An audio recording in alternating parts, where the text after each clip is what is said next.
Like the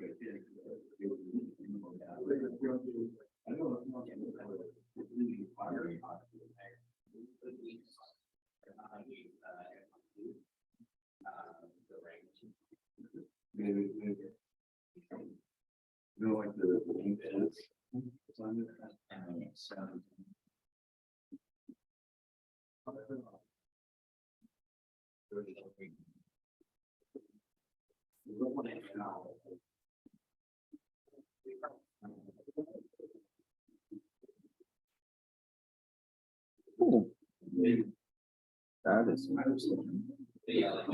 It's pretty cool.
Right.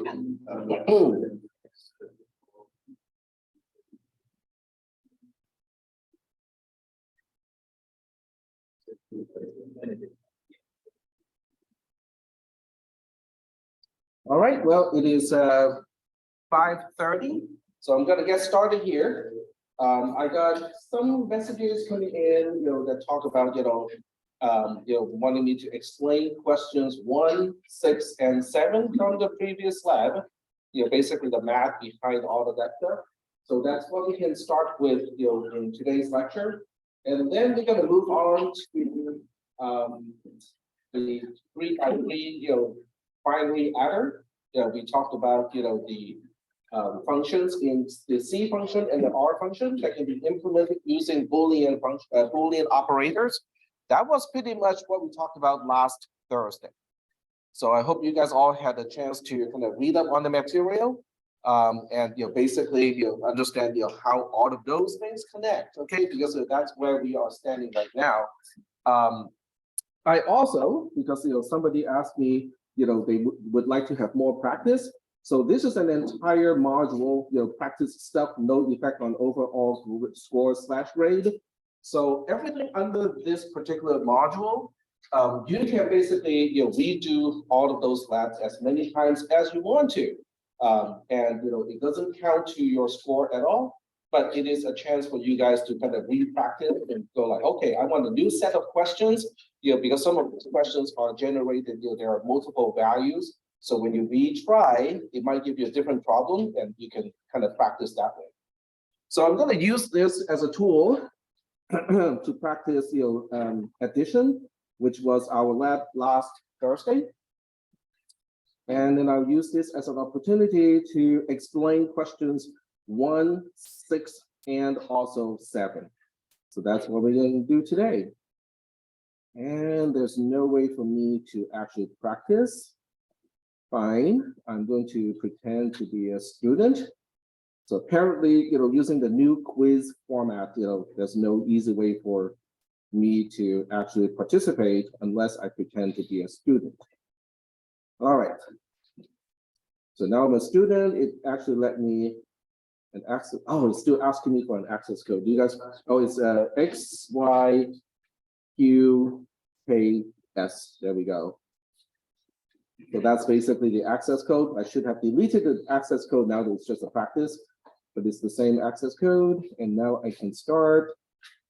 There's no due date. You can do it over and over again. It doesn't change your score at all. All right, so this is question number 1, and let me zoom in because I think people in the back may find it a little bit difficult to read. All right, so I'm just reading the question. As a quick reminder, the percent operator is the mod operator. X percent y as an expression returns the remainder of x divided by y. For example, 41 mod 5 is 1. Okay, and that is true. So do we have any questions about the mod operator? Okay, so given that 8 plus y mod 12 is 3 is true, what is the value of y? Note that y must be less than 11 and greater than or equal to 0. And y obviously has to be an integer. So the first approach is what I would call the infinite monkey approach. In this case, 12 monkey approach. So you have 12 monkeys. Each monkey will try a possible value starting from 0 all the way up to 11. And only one of the monkeys will say, my value works. And that's one way to solve the problem.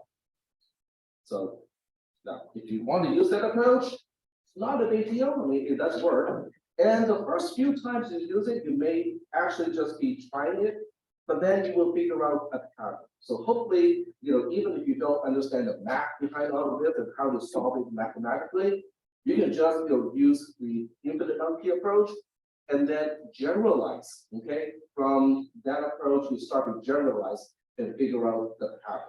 Okay. All right. So to solve this problem, we can now say, okay, 8 itself mod 12 is 8.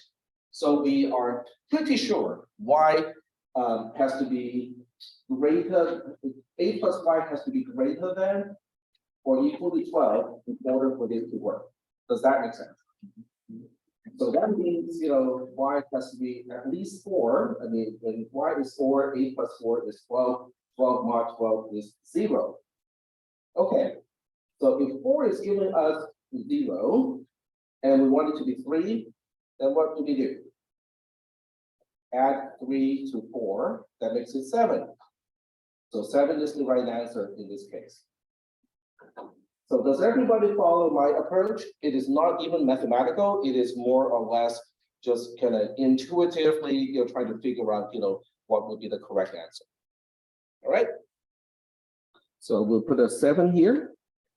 And then the next one, I'm going to skip question 2. We'll skip all the way to question number 6, which unfortunately, it was my mistake that, I used the wrong term over here, but we'll go ahead and take a look at this one. Assume a base 7 addition is performed, and reading the second paragraph.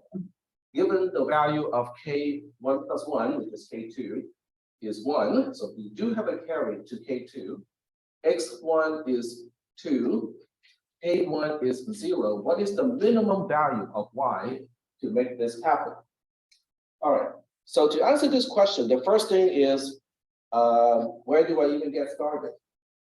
Okay, so I will let you guys try to explain to me how you would start with a question like this. Well, Yeah, go ahead.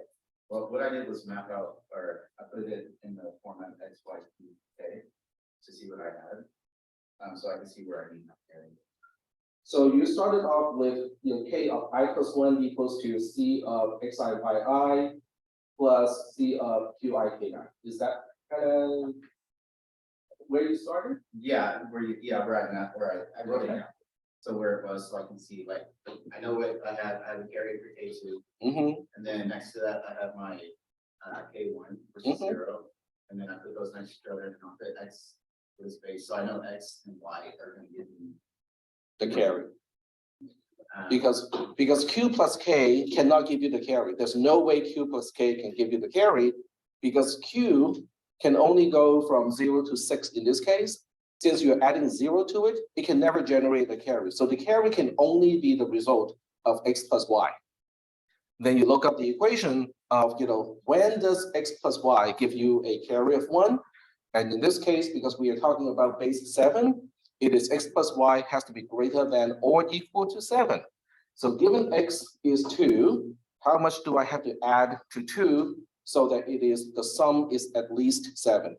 7 minus 2 is 5. So that's how we can get to the answer of 5 in this case. So do we have any questions about, how we got to the answer of 5? But the point is, okay, the starting point is to go with the definition, which is, how is k of I plus 1 defined in terms of xi, yi, and also qi, ki. That would be the starting point, which also means you need to be familiarized with the equations and the definitions. Because not knowing how k of I plus 1 is defined is not going to help. That is the first step to solve this entire problem. Is that okay? So it is really, really crucial. If you don't spend the time to memorize all the definitions, it's probably okay, because your exams are going to be open book and open notes. But you still need to know where to find the definition and which definition is relevant in this case. So that is still something that you have to kind of go through the material and understand what each definition is about and when do we use the definition. Because if you ask me, okay, certain definitions I can remember, but some of the other definitions, as we will see today, I still don't remember. I know how to derive it, but I cannot remember the actual equation. Your exams are going to be open book and open notes. It's going to be helpful if you know where to find the definitions and where to find the equations and the definition of the symbols and so on.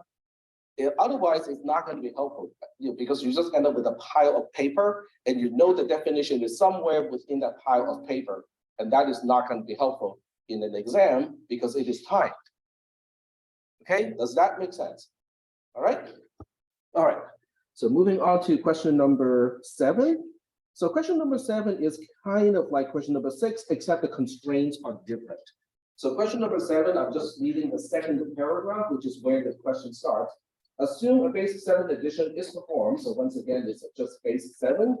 The value of K3 in this case is 0. So we did not end up with a carry from column 2. In this case, I tell you that X2 is a 2 and then K2 is a 1. Yes. You said the exams are open notes, but Yes. if I'm taking the notes off here, does that mean I have to print the notes? Yes, you will have to print it because your exam is going to be on paper. What about The book? Yeah. There's no book? you don't have the book? Yeah, my modules are the only written material that is available to you.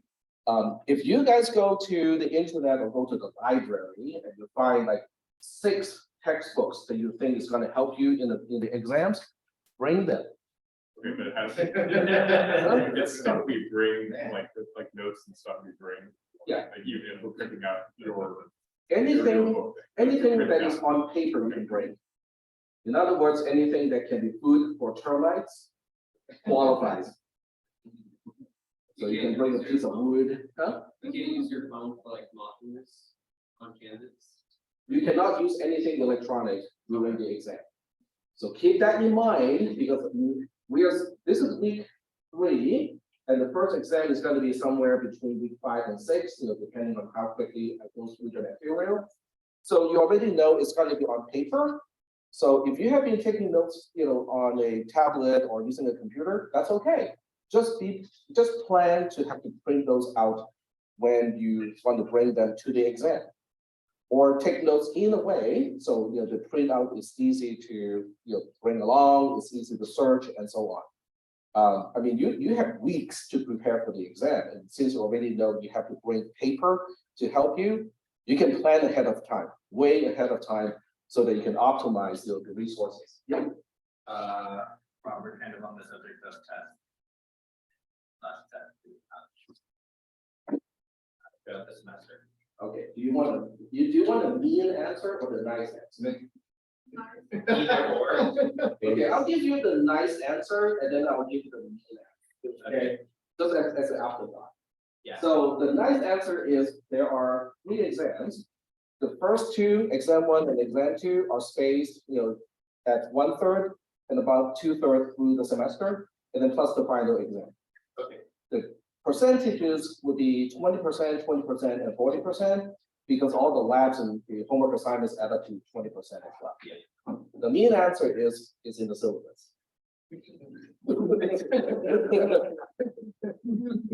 And also in the video in which I talked about the syllabus. Yes, Just kind of pick your brain a little bit. Is there any good resources on campus to like, say if we wanted to print our notes on campus, can we go to a place and print it like a library or? I do not know. So I can ask around and see if there are resources where you can print it for free. But even if you cannot print it for free, I don't think it's gonna be too many pages. Yep. Mhm. Yep. Do you provide study guide for your exams? Or So once again, I'm gonna ask you, do you want a nice answer or do you want a good? The nice answer is, study guide is an individual thing. Because how we, how we like to represent the knowledge that we have learned is very individual. So my study guide may not work for someone else, and then your study guide may not work for other people as well. So study guide is an individual thing. And as a result, you need to kind of prepare your own study guide. What I do is I will go over exam 1 from the previous semester a week before yours. So I will give you the answer. I will show you the steps. I will show you how I, approach the questions. But that would not, I would not consider that a study guide because everybody studies differently. Some people are very, very good at memorization, which I'm not. Okay, and then some people are very good at deriving things on the fly, which that's kind of who I am. So your study guide has to fit you, the way that you process information and the way that you solve problems. So that's the nice answer. Yes. Just picture this, if we take our notes on the book, we don't have to transfer it to other paper, we just. Yep, exactly. If it's already on cellulose media, it is fine. Yes, I have watched too many episodes of both. If there's fiber, okay, it's good. All right, so any other questions? Nope, okay, I thought you had a question. I'm just ready to learn that book. Okay, gotcha. All right, so getting back to this one. Okay, so the way I approach these kind of questions is to think in terms of constraints. Okay, so the given is telling you, okay, we have to play by certain rules. So in this case, the certain rules would be K3 has to be a 0. Okay, I cannot result in K3 being a 1 because it is given to us that it is a 0. So we know that already. X2 is a 2 that's given to us. K1 is a 1 that is also given to us. So now the question is, where do you start once you have all of these givens? Once again, we go back to K of I plus 1 is defined to be C of Xiyi plus C of Qi. Okay, so we go back to that. But to be more specific, the trick in this one is we have to make sure that the C of Qi does not result in a carry first. Okay, because if K2 is a 1, so if Q2 is a 6, then we can end up with a carry already. So we have to make sure that Q of 2 is less than 6. So it can be 0 to 5. All right. Say what? What? What? He's saying, is it 4? Where's it for? How is C defined? C, the C function. By X, Y, and U. What do you mean? How It's a Boolean. How is it defined in C? Because that is in the notes. Do you know where to find it? Okay. So how is the C function defined? Because if you don't know how the C function is defined, there's no way you can answer this question. X plus Y. Greater than or equal to. So the C function returns the expression that X plus Y is greater than or equal to the base. the base is 7 in this case, and we already know that k is a 1. So we are basically saying q plus k, q plus 1, cannot be greater than or equal to 7. And then when you use algebra, that becomes, q has to be greater than, let me take it. So since we want to reverse, so we want q plus k to be less than 7. And we already know k is a 1. So when we use algebra, we can also now say q has to be less than 6. So it can only be up to 5. Yes, I just explained algebra without writing out anything. But are we doing okay so far or not? Or do you guys want me to kind of write it out using actual algebra derivation? Yes. I feel like what really helps me, like, I mean, I'm a learner, I'm kind of like you, I can kind of look at it and think, but like what helped me also whenever I was first learning, it's like seeing things. So like writing the carry and then series and each row, and then That helps too. Yeah, yep, definitely. But your writing out is still based on the definitions. Because you're still looking at the definition, it's like, okay, how can we make sure this does not contribute a 1, right? And then once we solve the algebra, we know that q has to be less than 6, which means it can range from 0 to 5. So once we have that, then we say, okay, but in addition to that, x is 2. So what is the largest value of y such that q is less than 6 or less than or equal to 5? Make it equal to 5. Okay, let's say q equals to 5. So now the question is, okay, we know x, we know q, and we're asking about y. So now the question is, how is q of I defined in terms of xi, yi? So once again, definition. Where do we find the definition? What does the definition tell us? It's x plus y, the whole thing, mod 7, the base, right? So we want 2 plus something mod 7 to be exactly 5. So what is that? What do you think y needs to be? 3. Yep, 3 is the answer. So with this one, we can also use, in this case, the 7 monkey approach, because you can basically say, okay, what if y2 is a 0? It works, but is it the maximum value? I don't know. Let's try x equals to 1, or y equals to 1, y equals to 2, y equals to 3. Everything is still good. Y equals to 4, not good anymore. That's how we can find out that x equal to 3 is the correct answer. Okay, so I know it doesn't sound like a good approach, but it is a good approach for people who are more hands-on, because once you work on a few questions like this, then you can generalize, and then you figure out a way to quickly solve the value without having to kind of go through all of these algebra in your head without writing anything down. So are we good so far? All right, cool. All right. So I want to submit just to make sure that I got those 3 questions correctly. Yes, I did not answer those. All right, 3 out of 7 points. So that means I got all 3 questions correctly.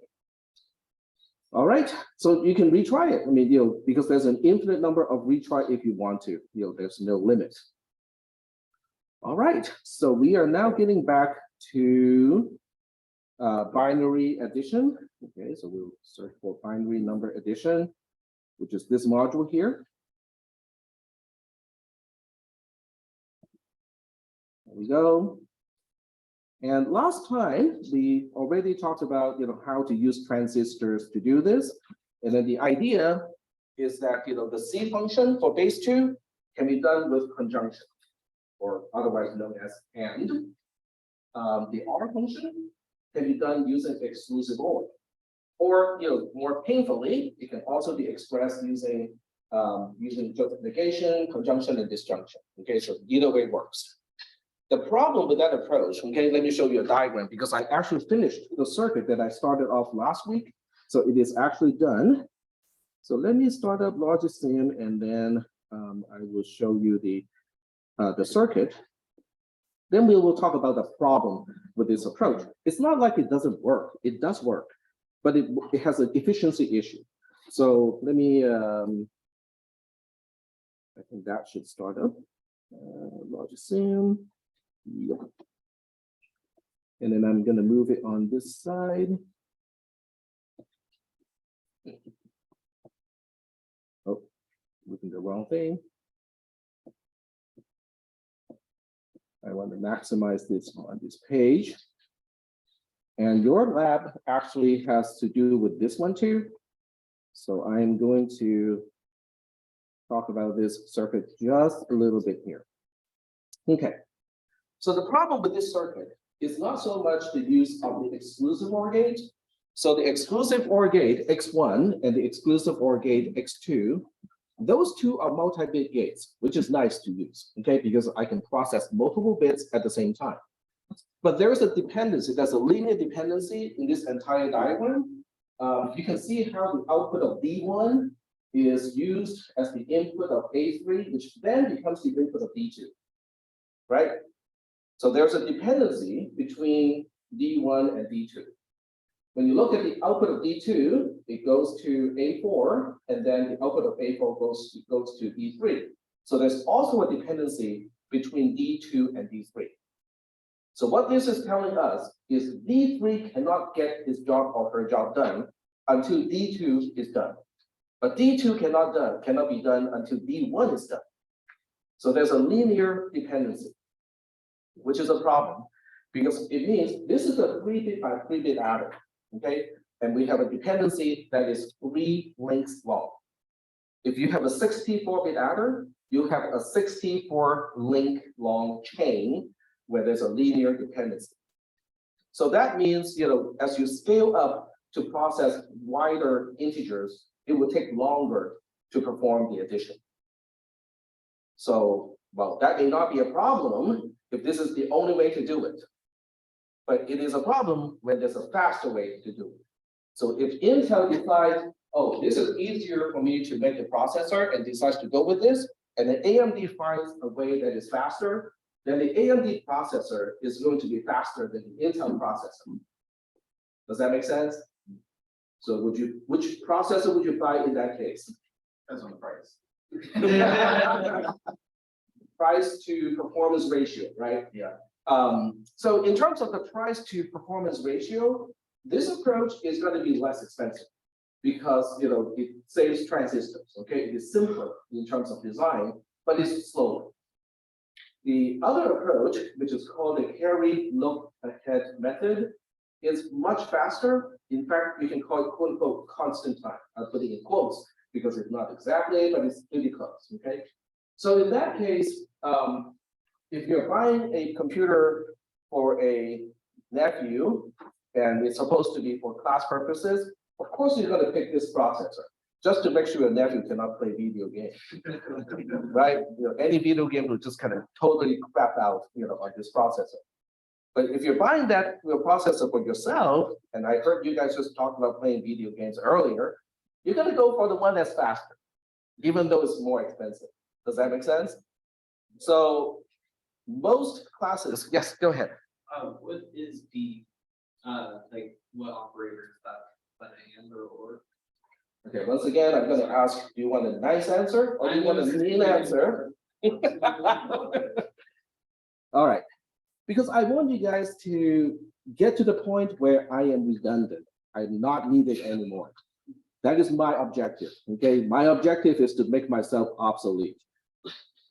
Because that is what you need to attain in order to really get a job and keep that job in your future. Now, I know, we cannot do this over one semester, okay? That's just not possible. But I want to keep reminding you guys, how you can get that information yourself or how you can process that information yourself. So the way we figure that out is to go to gate.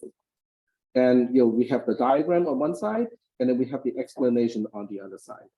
So that's how we can kind of look at this and go like, okay.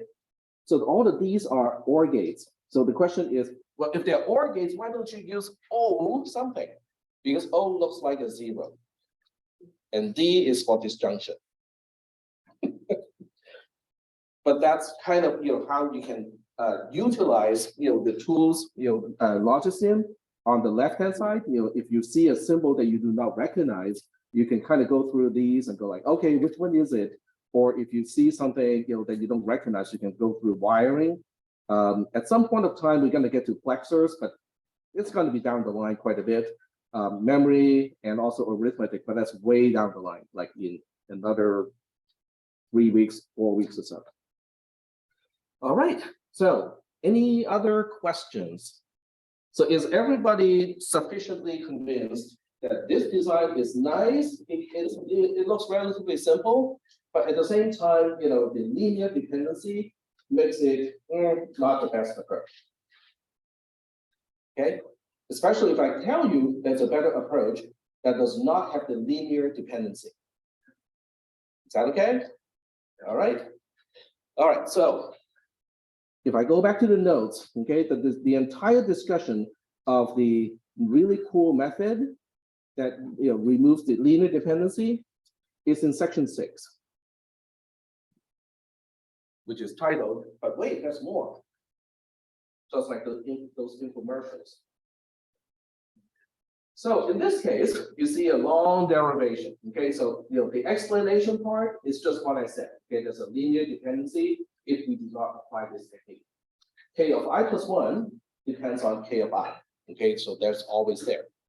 So now I'm using Boolean algebra, and most of you are looking at this derivation all the way from here, all the way down to here, and go like, do we really have to understand that? The answer is not really. Okay, this is not the right class to talk about Boolean algebra. Having said that, if you have taken CISP 440, then the derivation should not look too foreign to you. If you have not taken CISP 440, you're going to have to take CISP 440 unless you change the major, which I hope does not happen. So that means what you're exposed here may happen, it might be relevant by the time you go take CISP 440. But either case, okay, I'm not going to explain it too much, but either way, the derivation itself, can be useful. Okay, so you can make a note here and go like, okay, this is one long Boolean algebra derivation that might be handy or useful, when I take CISP 440, or you can say, if I have time, I can go back and look at this and correlate this derivation to what I learned from CISP 440. Okay, because if you're taking multiple classes and you can see the correlation between the topics of the multiple classes, it can significantly reduce the amount of effort that you need to spend in order to ace all the classes. In other words, if you're taking 3 CISP classes, let's say 430, 440, and 310, all at the same time, okay, which I know some of you guys are doing that. If you understand the connections between all of these classes, it can potentially reduce the amount of effort that you need down to maybe 1.5 classes instead of 3 classes. So being able to relate all the topics between the classes is important. Okay, I think it's really important because the boundary, okay, the line on the sand that separates CISP 310 from CISP 440 is completely artificial. Okay, it's just a curriculum thing that specifies, okay, 310 is supposed to teach this, and 440 is supposed to teach that. But that is completely artificial. Okay, when you go out there, when you become a developer, there's no such line. Okay, you cannot just tell your boss and go like, it's not on this side of the line and I'm not going to do it. It's not going to happen, right? Not if that boss is me, not that I'll be a boss in any way. But I do have students who become bosses of my other students. Yeah, that's how long I have been teaching. All right, so the bottom line here, okay, ignoring all the derivation. So we start off with the actual definition of K of I plus 1, and then blah, blah, blah, we end up with this here, okay? Then you go like, but Tack, you didn't solve the problem because I can see how, K of I plus 1 is still dependent on K of I plus 1 is still dependent on K of I. So I did not really solve the entire problem. Well, that is true, not yet, okay? I have not solved the problem just yet. But then I use, these two definitions here, and these two are sneaky definitions, okay? I have to, I have to admit that they are a little bit sneaky because they are very important definitions, but they're hidden in the paragraph without actually saying anything about, this is really, really important. So what that's telling you is if you're taking notes right now, you have to remind yourself the way we define G of I and the way we define P of I over here is very important. Okay? If you have a printed version of this note here, I would use a highlighter right now. Go. I'll put a post-it on that page. Okay, because it really is important. You go like, how can that be important? I mean, the bottom line is now we can re-express K of I plus 1 to G of I or P of I, K of I. So that plus is not really a plus, okay? That is just or.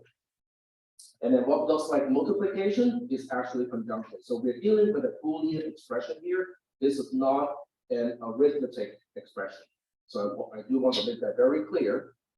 If you read the notes here, somewhere along the notes here, it actually spells out that what you see as a plus is not addition, it is disjunction. And what we look at, what you see as a multiplication is actually conjunction. Okay, so that's why it's important to actually read the modules. Okay, if there's no intention for you to read the modules, why would I have written the modules? Well, actually, there is a reason. It's more like note to self, so I know what I'm supposed to teach in class. But having said that, it is also important that you read the notes. Okay, it is very important to read the notes and then you make all the important things or things that are important to you. Copy those in on your own notes. That is important. All right. So we are now getting down to this thing here. K of I plus 1 is G of I or the conjunction of Pi and Ki. You go like, yeah, but you're still not helping, the process of getting rid of the dependency, that K of I plus 1 depends on K of I. You're right, okay? So what we'll do at this point is to say, well, we'll go take a look, what if I equals to 0, okay? Because the least value I can take on is 0. So if you substitute I equals to 0 into this equation here, then you just end up with this, right? K1 equals to G of 0 or P of 0 and K of 0. Okay, well, I don't think we can reduce this any further because K0 is an input. And then G of 0 is based on Xi and Yi, and those are inputs too. P of 0 is based on X of I or Y of I, or I should say X0 or Y0 in this case. So those are all the inputs, and there's no way for me to reduce those any further. Okay, so this is it. Okay, there's nothing I can do about this. But then you say, what if I equals to 1? So we go back to the equation where I is. So now we say K of 2 equals to G of 1 or P of 1 and K of 1. Right? I mean, all I did was to substitute I with a value of 1. That's all I did. Is that okay? And that's what I got down here. Okay. So it looks like I have not solved the problem at all. It's like, okay, so what is the big deal? K of 2 now depends on K of 1. We knew that already. But then we know what K of 1 is. So what we do is we substitute what we know about K of 1. I think I just scrolled a little bit too much. There we go. Because I need to show you this one too. Because we already know what K of 1 is. So instead of using K of 1 here, we'll say, but let's go ahead and substitute how K of 1 is defined, which is this thing here. And then we take it one step further, we distribute, okay? So just like you can use distribution in normal algebra, Boolean algebra can use distribution as well, basically in exactly the same way. So now we end up with K of 2 being expressed as G of 1 or P of 1 and G of 0, or P of 1, P of 0, and K of 0. K of 1 is gone. You guys are supposed to show all at this point. Listen. Whoa, oh, K(1) just disappeared. It just evaporated. Yes. Wait, so is this for binary or like any base? That is a good question. What do you think? What is the context of this section? Oh, binary. It is binary. Yeah. Because all of these are Boolean expressions, right? It only works when we're dealing with base 2. Yep. All right, so now we're gonna go like, okay, so maybe we were just lucky. So somehow we were able to express K2 without K1 and only using K0. So we're gonna go, okay, let's go ahead and try and say, what if I equals to 2? If I equals to 2, I plus 1 is 3. This is just I, this is just I, this is just I. Okay, so you look like this, we look at this and go like, okay, well, K3 depends on K of 2, which we knew from way before. Then we substitute because we know what K2 is from above. So we know K2 can be expressed using the last line here. So now we say this K2 can be expanded into this big mess here. It is a big mess, okay? But nonetheless, this big mess does not refer to K of 1. Is that okay? And then we use distribution again, and then we end up with a way to find out to compute K of 3 using G2 or P2 and G1 or P2 and P1 and G0 or P2 and P1 and P0 and K0. The priority of operators is exactly the same, compared to addition versus multiplication. In other words, conjunction has a higher priority, operator priority, compared to disjunction. That, by the way, is also built into C++. So if you have a Boolean expression without parentheses, it would always do the conjunction first before the disjunction. So we are maintaining the same priority here. So you look at K3 in the last form here, it refers to all the P and G terms. The P and G terms are easy to compute. Okay, we can compute all of those just like that, because P is just an OR between the X and Y, and the G's are just the AND between the X and Y. Using a multi-bit gate, okay, which we'll be using in today's lab, those are super easy to deal with. Okay, K0 is also an input. There's no way to compute K0 because it's one of the input pins. So this means, we have reduced K3 to be expressed by very easy terms to compute based on the inputs. All the X bits, all the Y bits, and K0, those are all the inputs.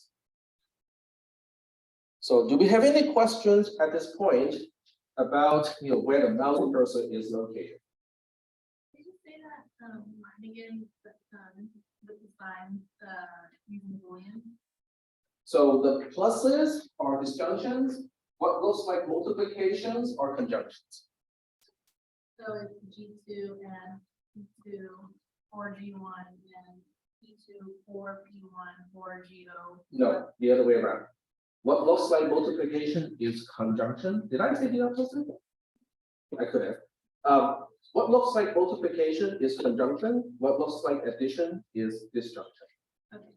So G2 or P2 and P1 Mhm. or P2 and P1 and G0. Yep. Or P2 and P1 and Yep. G0. Yep, exactly.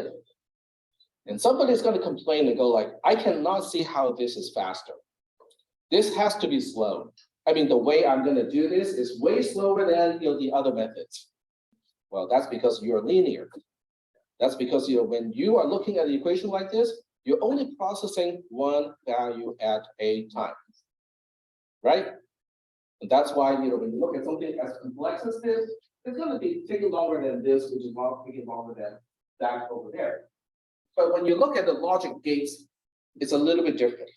Okay, so I'm just going to go to Logism and then give you an idea of why I said that. Okay. So I go back to Logism and start a new circuit because I don't want to mess up this one. So I go to project, add circuit, and we'll just say for demo, okay? So what we'll do is I'm gonna go to the gates, and I'm gonna go pick up an AND gate, okay? Just a regular AND gate. See, this one has 5 inputs. Okay, let me lose the mouse cursor first. See how this one has 5 inputs, all the little blue dots on the left edge of the symbol, those are all inputs. So that means, an AND gate can take on multiple inputs all at the same time in order to compute the output. Does that make sense to you? Yeah. So we can build a circuit like that, okay? It's not gonna be a simple circuit like the 2N2P, NAND, logic circuit, but there's a way to make this, okay? So to get back to the equations, okay? So let me go back to the equation here. See this one here? This one has 4 inputs. So we're gonna say, okay, let's make this one have only 4. So we got one that has 4 inputs. Wait. Come on. Okay, I need to scroll the mouse to do that.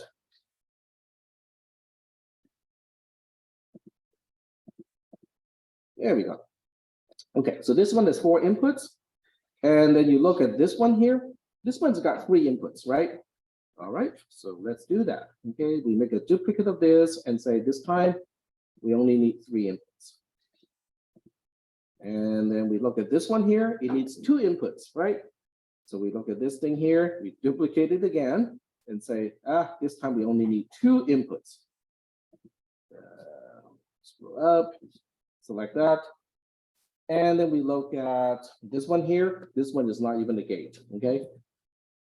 And what do we do? So I'm going to use a wire to represent that one because I still need it to be quote unquote represented. So I need a wire.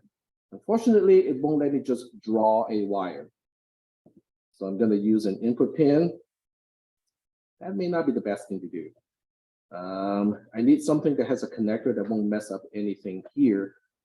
A tunnel would do. Yeah. You can draw a wire and delete the signal. That's true. Delete the- That is true. But I can do this one too. I can use what we call a tunnel.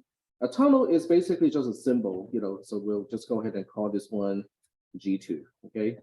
So this is just G2. All right. So now this one is representing this thing here, P2 and P1 and P0 and K0. This one here is representing P2 and P1 and G0. This one here is representing P2 and G1, and this one here is just G2 by itself. Is that okay? So now when you go back to this equation here, what are we doing after that? What do we do with all the results of the conjunctions? We're gonna OR all of them together, right? So is there any rule saying that we can only do 2 values at a time when we do an OR? No. Only when we are doing it, right? So when transistors or when a gate is doing it, we can just say, we can just use a 4 input OR gate. Okay. So now we go back to Logism, and then we go to the gates again, go to OR, and then we just put one here, except this one needs to have 4 inputs, like so, right? So now we say, the output of this AND goes to the input here. I mean, don't pay attention to the color of the wires because they don't have any inputs to connect to, so they're all going to be red because of this. But what we want to do is look at the topology or how things are structured. Okay. And then the output from here becomes our K3. So when you look at how much time it takes to do this computation, it's basically, okay, so this requires me to go back a little bit. In order for a gate to do its thing, there's a delay between the time when the input changes or becomes steady and the output reflecting the correct result based on the input. Let me say that one more time. It takes a little bit of time, not a whole lot. It takes a little bit of time between the time when the input is stabilized to the time that the output is correctly reflecting the result based on the input. Does everybody understand that concept? Everything takes a little bit of time. So this amount of time is called the propagational delay.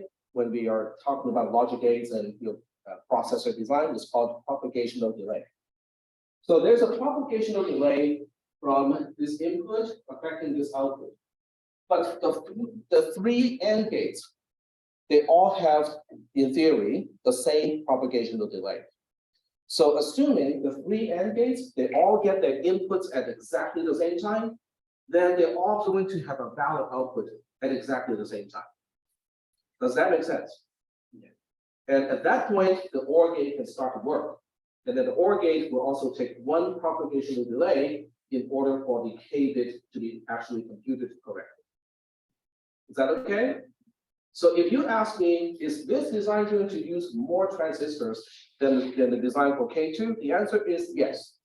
But if you ask me, is this design going to take longer? The answer is no. It's going to take exactly the same amount of time as the topology that is corresponding to K2. And that has to do with the layers of gates. They're always just two layers. This is the first layer, all the AND gates. And this is the second layer, which is a simple OR gate. Is that okay? Yeah. So if you're trying to look at K64, it's going to be complex. I mean, that's going to be, this is for K3, so you can probably guess if you're dealing with K64, there'll be 64 AND gates. And then the OR gate is going to have to take 65 inputs. So is that circuit complicated? Yes. Do you actually want to do it by hand? Probably no. But how much time does it take? Same amount of time as this. Is that okay? Yeah. No? Yeah. Okay. So the key concept is the gates can concurrently compute at the same time. These three gates are all doing, okay, let me point out which three. So these three, they're all doing computations at exactly the same time, and they have the result ready also at the same time. So this is the first stage of the two layers of gates. And then the OR gate is the second stage because the OR gate cannot really start to do its job until the AND gates are all done. But the key is the three AND gates, they're all computing at exactly the same time, concurrently. Yes? So you said that three AND gates are all computing at the same time. Would the tunnel need a buffer on it in order for it to come out at the same time? Because it doesn't. Because you said that the tunnel at the bottom, that T2, is basically a wire running through. Would you need to add on like a buffer for that in order for that? If the fan out, so you're correct. So from the electrical engineering perspective, there is a fixed or there's an upper bound to the fan out ratio, which means the same signal can only, the same output can only go to a certain number of inputs without losing the signal integrity or changing the signal curve, so it's no longer a square wave. It becomes kind of more like a sharp wave in this case. So it is true. So for the most part, we're kind of ignoring the physical aspect of the fan out ratio because this is only in theory. Okay, so in theory, can we look ahead and make the computation of any K bit exactly the same? But in reality, we don't want to make AND gates with 64 inputs. We don't want to fan out a single G to like a bazillion gates. So there are practical considerations, but at the same time, this is the main mechanism that is actually used in commercial processors, not to the extent of computing K64 using one gigantic complex circuit, but they have stages of smaller adders, and then they replicate those things. So we are still reducing the amount of computation time based on the log of the number of bits. So I'm not going to get too much into that aspect, because I just want to go over the theoretical side of this. Yeah. Very good. Yep. Is it always guaranteed to compute at the same time? Like all the time? So in reality, the answer is you can only make AND gates, with a with a certain maximum of input pins. So beyond that, you're gonna have to you end up making like, 16-bit, adders, and then you have 4 of those things. And then the output of those 4, would merge into another, 4-bit adder. So you're gonna have to do it in stages. So it's not exactly constant time in reality, but for theoretical purposes, we can say we can do it. Okay, in theory, we can do it, but in practice, because of limitations of electronics, we cannot actually do it. But for this class, we're only concerned about, from the mathematical perspective, this is how we can use constant time to compute any data. In theory, yep. But in this case, if J2 is true, then we automatically get true in the OR gate, right? So like we are avoiding the AND gate if the J2 is true. But you won't know, okay, I see what you mean. So if one of these, if G2 is a 1 already, you don't need to wait for the rest. Yeah. That is true, because it's an OR gate, if at least one input is a 1, then it has to be a 1, the output has to be 1. That is correct. However, you don't know, when G2 is going to be 1. So the structure of this, design still has to be like this. But So I mean, sometimes it can be faster, sometimes it can be slower. that is correct. Sometimes it can be slightly faster, but we'll basically prepare for the worst case, which means 2 propagational delay instead of 1. All right. So we doing okay with this stuff here? Okay. All right. So now we switch back to all the symbolic stuff, which some of you absolutely do not like. So we look at K1, it looks like this. We look at K2, it looks like this. We look at K3, it looks like this. So the next question is, what about K4, K5, K6, and then skip all the way to K16 and so on? You can use this method to derive all of the other ones. In other words, the next one up is going to be K4, and you're going to use the same technique here. K4 is G3 or P3, K3. Once we know K3 is this method here, we substitute that in, and then we do distribution, and then we end up with the actual K4. So you could do it like that. But if I ask you what is K6, then you're going to have to do all this over and over again. So instead of doing that, I'm trying to generate this pattern, knowing just what I is, then I need a way to generate it. So what you see here at the bottom, this thing here, that's how you generate it. Okay, if you know what n is, this is going to help you generate the formula to compute k of n plus 1 using a bunch of ands and a bunch of ors. Well, one single or and a bunch of ands. Okay. So now the question is, how are we supposed to read that? Okay. Well, okay. First question is, do you know how to read sigma, the summation symbol? Maybe The yes. weird looking E. Huh? The weird looking E. The weird looking, I suppose you can call it E. Yeah. All right. So this thing here, okay, this inverted V thing, that's what I call a big and, okay? Because it's kind of like, the sigma is a big plus. This is a big and. In other words, all I'm trying to spell out is the index J starts with I plus 1 in this case, and it ends with N. What are we ANDing? What is each term of the AND? In this case, it's pretty simple. It's just P of J. And J is a variable. It is controlled by the starting point here and the ending point. Just like in the sigma notation, you have a beginning, a value for the index, and you have an end value for the index. Is that okay? Can everybody kind of relate the big and notation to the sigma notation? And even if we cannot, it's okay, because I am spelling it out. I'm spelling it out in C code. So big and is represented by this chunk of code. It does make use of one thing that you may not have been introduced to. Otherwise, it's everything you should know already. So one thing that you're not introduced to is uppercase P as a parameter. Yes, I know you're not supposed to use uppercase for your local variable and parameters, but I'm going to use uppercase P because it's a predicate.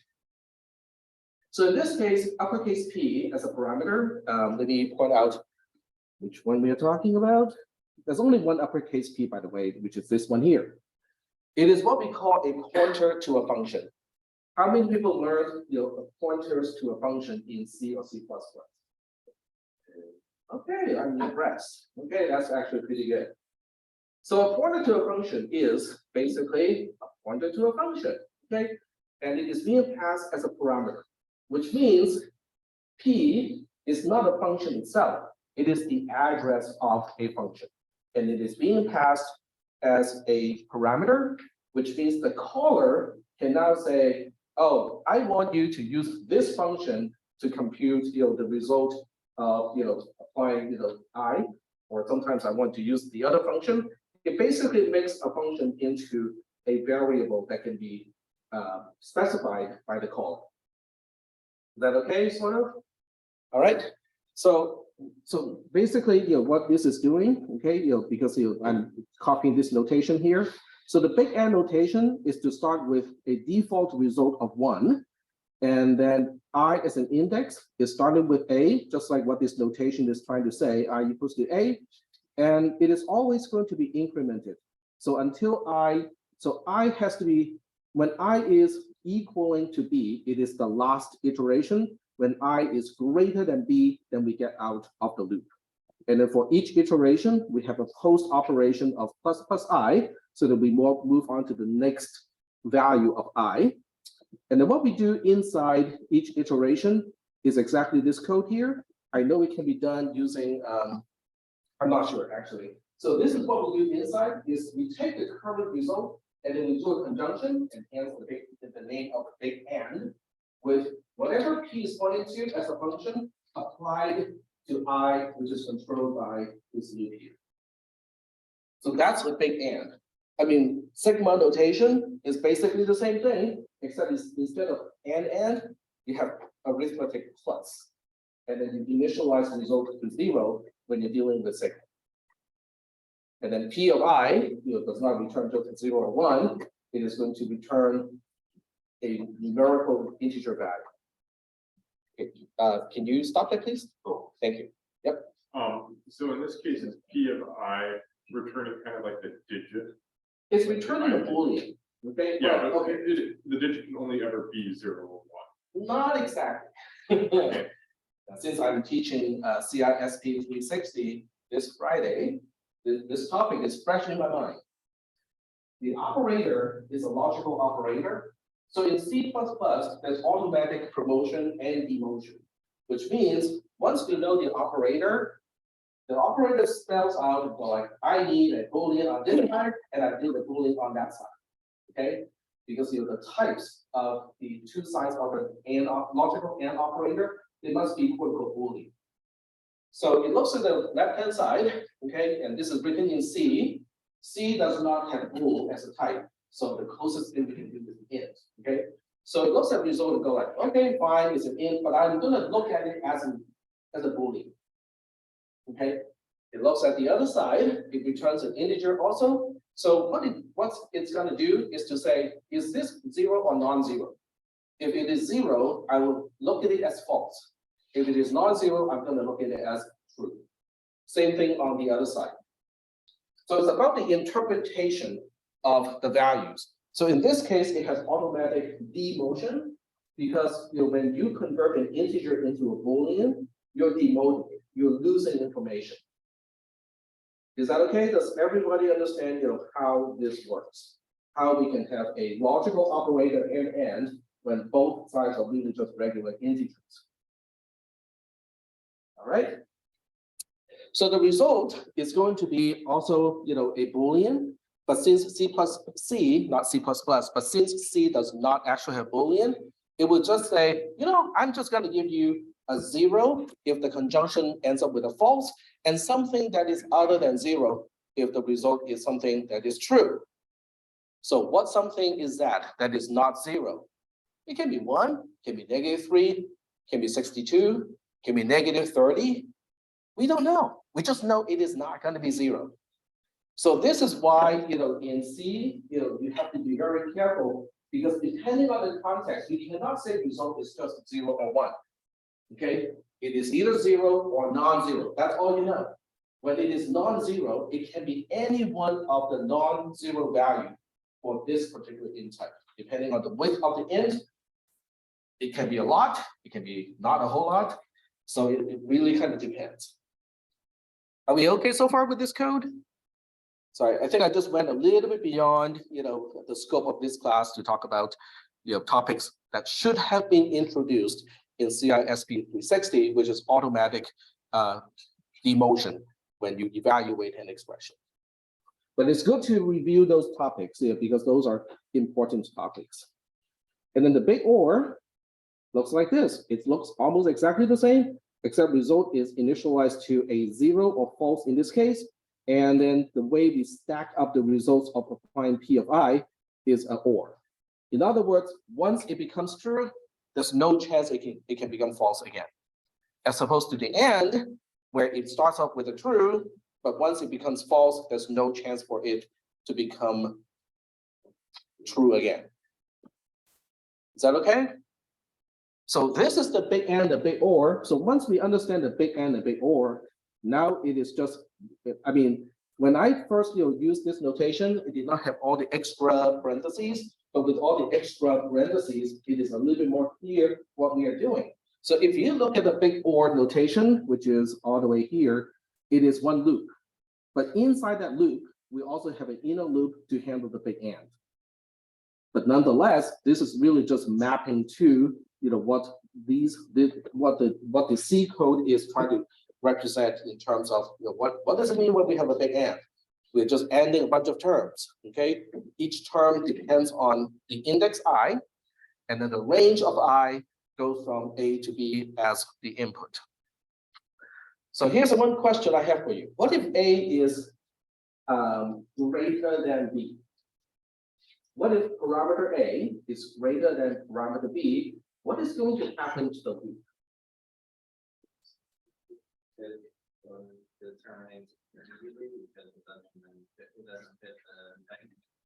It does not go through a single iteration. It will have 0 iterations because if A is greater than B, I is initialized to A and I becomes greater than B already. And I need to stay in the loop when I is less than or equal to B. But knowing that I is already greater than B, it means the first time I evaluate this condition is false already. I would not even perform one single instance of line 7. It's kind of funny. 007 has nothing to do. Just to see if you guys are awake. Does that make sense? Because there is a case in our logic here where where this loop here does not go through even once. That's when we just got a single G of I term out of the entire thing. All right. So as an exercise, okay, this is once again is an ungraded homework assignment or exercise. I want you to apply, n being 0, n being 1, and n being 2, because you should be able to reproduce exactly what we ended up with using the previous part of the notes. So when n equals to 0, this is what you should end up with. When n equals to 1, this is what you should end up with. When n equals to 2, this is what you should end up with. So this will give you an idea of exercising, the big N and the big OR notation.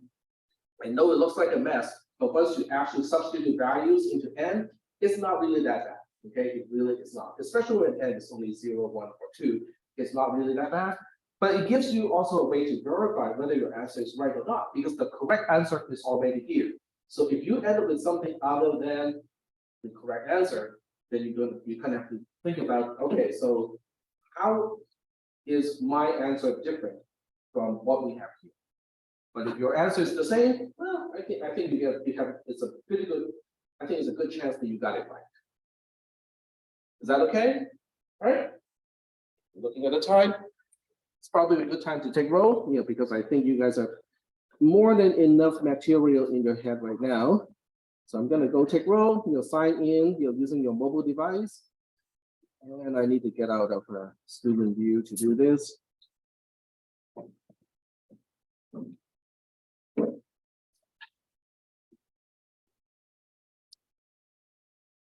And we'll go ahead and take one of these, and reuse it. Here we go. You cannot see it yet, so don't even try to look for it yet. So I'm gonna. It's 2, 3, 1, 3. And this one is probably still, oh, it's not requiring. I'm gonna change to use an access code. So let me think, what would be a good access code to use?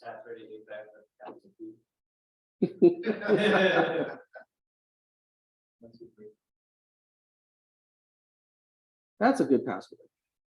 When people ask you, so what's your password? Tell me your password, you're gonna die. What password? Of course, you're gonna die. What password? Yes, what password is the access code? And then we're gonna change this to, today is what, the 30th? 31st, okay, so we're just about to transition to the next month. And I'm gonna give you guys until, let's see, 6:50 p.m. I didn't see anyone leaving the classroom for a bathroom break, so I think this should be enough. All right, so I'm gonna have to change the question too, because typically in the past I used the passcode here, but instead of doing that, I'm gonna change this to a true false answer. And we'll just say I am in class today. Oh, okay. Just press the middle key. All right, update question. This is so annoying because if I don't update the question and just save, it won't do it. It will lose the actual change to the question if I did that. So we're gonna save this. Oh, I should have still click save and publish. Okay, it's okay. I do it one more time. I can just click publish, but I just want to double check. All right, so the people who are participating online should also be able to catch the actual access code being what password? Lowercase w, uppercase p, camel case, and save and publish. There we go. And then I would just do a search on the browser because I can't remember where I put it. Yeah. See, I'm using a search in the browser too, 0131. So it's actually at the wrong place. All right, so I'll be kind and move it to the right place, which is right after 0126. There we go. And right before addition. So if you refresh your browser right now, you should be able to see it. All right, cool. I think this beats, passing a piece of paper. Oh, okay, I have an appointment. There's one teacher that I saw on some social media where they put down a QR code on the front screen. So everyone could just jump on the code. Oh, that is smart. Yeah, and then. I'll do that. Okay, that's a good idea.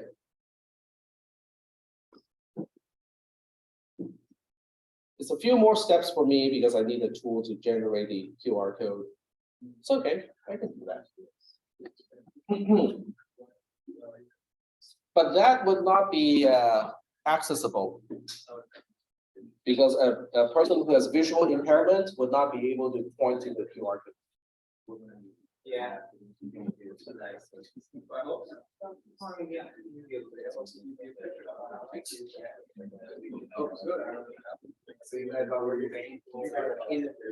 All right.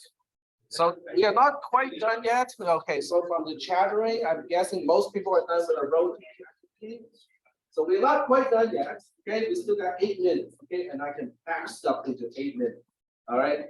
So this is what we're gonna do in the next lab. Okay, so the next 2 labs would actually be the construction of a carry look ahead adder. Yes, go ahead. What would it be like for the other people? Oh, okay, so, okay, that's a fair question. Okay, so if you're going back to this here, these would be, okay, so as I said, I cannot remember the actual result of the equations. So this one is going to be K0, P0, P1, P2. So one of these wires will be connecting to K0, one of these will be connecting to P0, P1, and also P2. No, okay, so this goes back to the definition of the P and the G terms that I said is, they're kind of tricky because, it doesn't seem important. G is XI, YI, so it's a conjunction AND gate, and then P is XI or YI, so it's an OR gate. And the X and Y are. The X and Y are the inputs, yes. So for these, we can use a multi-bit gate, right? Because G of I is X of Y and Y of I. So that means using one single multi-bit gate, I can take all of the X and all the Y bits, go through one single multi-bit gate, and then come up with all of the G bits.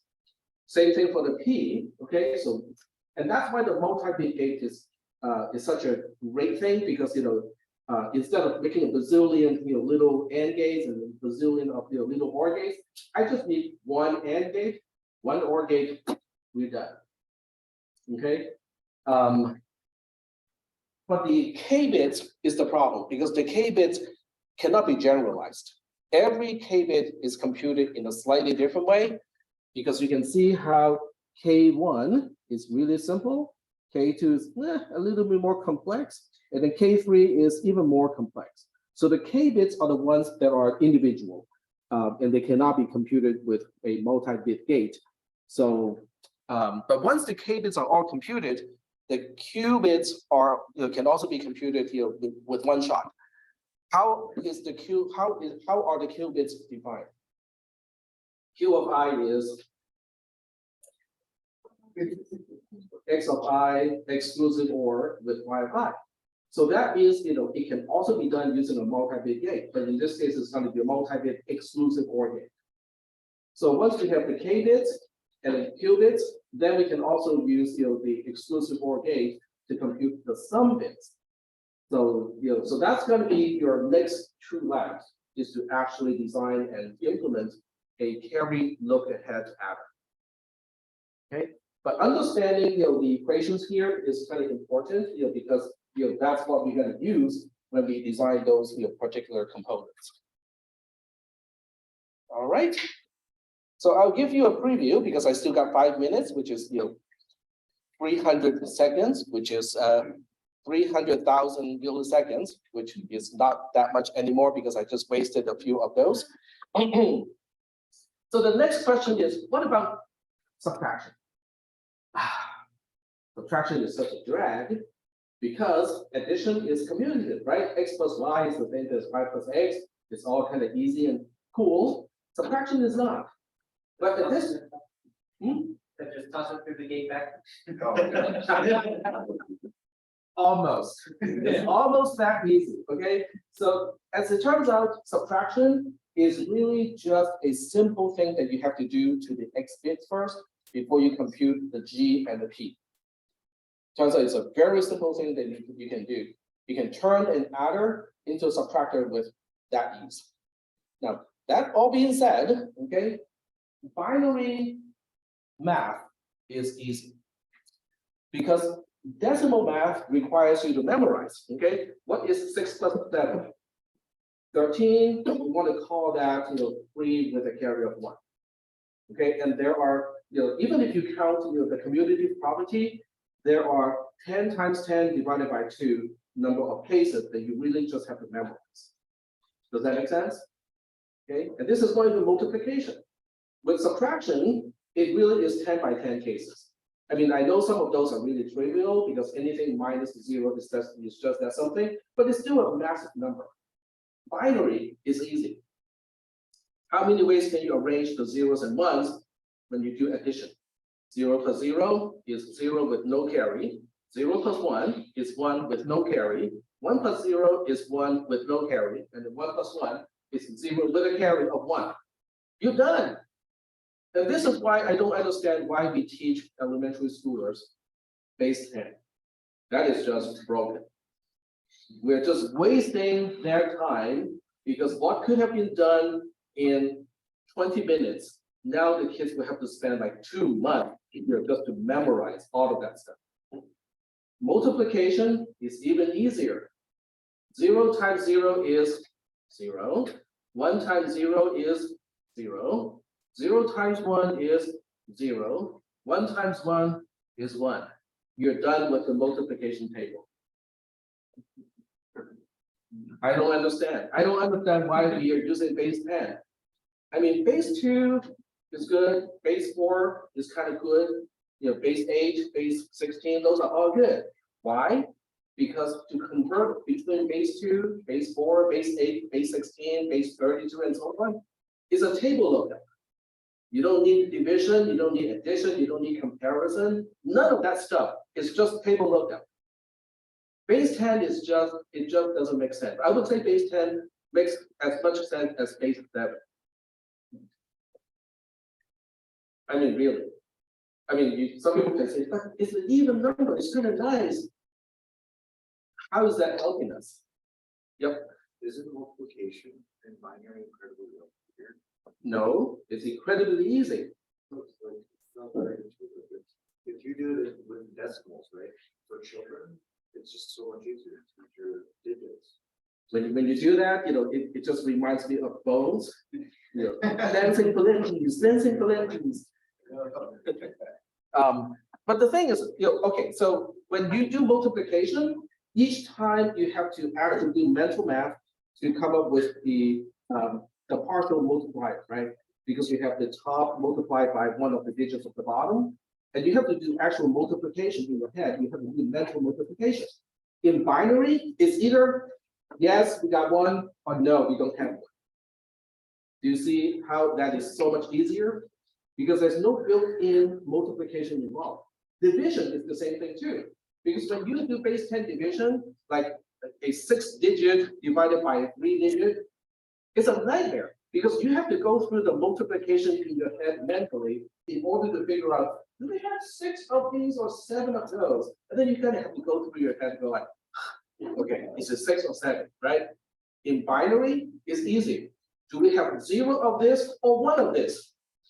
So it becomes a comparison. Is this part of the dividend greater than or equal to the divisor? If it is, we got 1. If not, we got 0. Done. So binary division is easier. Binary multiplication is easier, even when we take into consideration it's multi-digit. Okay, which adds to what I said earlier. I don't understand why we use base 10, because we could have saved the elementary school students so much time so they can actually learn something useful. But we don't, right? We just have to stick them. I mean, if you want to waste them time, why not use base 16? That will waste them a lot of time. It will take 2 years to remember that multiplication table. Anyway, so we're gonna go transition to the lab, but don't go yet because I want to give you the access code and release the lab so that you guys can actually go do your stuff as you get to the lab. So the lab that we are doing tonight is called multi-bit stuff. Okay, yes, I like the term stuff a lot. And we'll go ahead and go to edit. I just want to double check and make sure all the settings are right.